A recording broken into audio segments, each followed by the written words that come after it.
好啦，講就講網友啊，今日就係我罰你嗱，真係唔係講笑啊！乜嘢嘅話咧，就唔好留翻擺先講啦啊，因為咧就係世界末日啦，喺世界末日之前咧就講晒佢啦啊！點解咁講咧？因為咧大家知道邊一個黃君馨㗎啦，呢個小姐咧都唔係小姐㗎啦，係阿姐嚟㗎啦，再係人哋老婆兼老母㗎啦。咁呢個黃君馨嚟講咧，之前就話啦。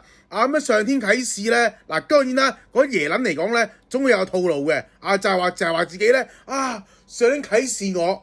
咁呢個日陣間再講。咁好啦，咁黃君馨又話咧受上天啟示啊，就話咧9月咧將會末日啦。9月即係當然嚟講啦，依家嚟講咧9月25號啦，剩翻幾日時間嘅啫。咁 anyway 啦，佢又話咧9月咧之外咧應該末日㗎啦。黃君馨又話啦。然之後仲會話乜撚嘢咧？咩 AI 咧將嗰啲智能叛變嗰類似咁嘢啦！哇，你老母真係滿天神佛，再滲啲科技元素落去，哇可以作小説啊！咁 anyway 啦，咁呢樣嘢嚟講話咧，其實咧耶撚咧真係有個套路嘅，就係咧乜撚嘢明明自己想嗰班耶撚就分唔分得清楚，嗰啲係自己幻覺啊，自己妄想啊，定真係神嘅啟示咧？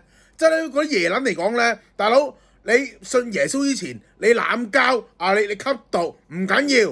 嗱，我唔係話黃君馨我舉個例啫。咁好啦，依家嚟講咧，如果假如你之前又濫交又吸毒嘅，乜都閪人都做齊晒嘅，你依家信咗耶穌嘅，咁你受聖靈感召信咗耶穌嘅，係一件好事嚟嘅。第一個咧，如果假如你咧係信歪咗或者豬油角尖嘅話咧，你嘅所謂嘅想法咧就引申咗變咗一種咧所謂神嘅旨意嘅話咧，我覺得咧就有問題啦。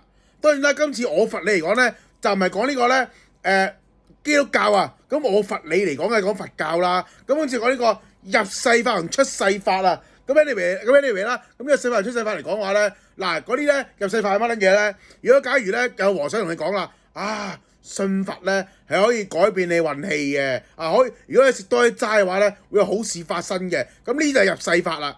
但係如果你好似耶撚咁樣咧，講咩天堂講乜嘢咩嗰啲咩神咩聖父聖子聖靈嗰啲嘅話咧，就係所謂嘅出世法啦。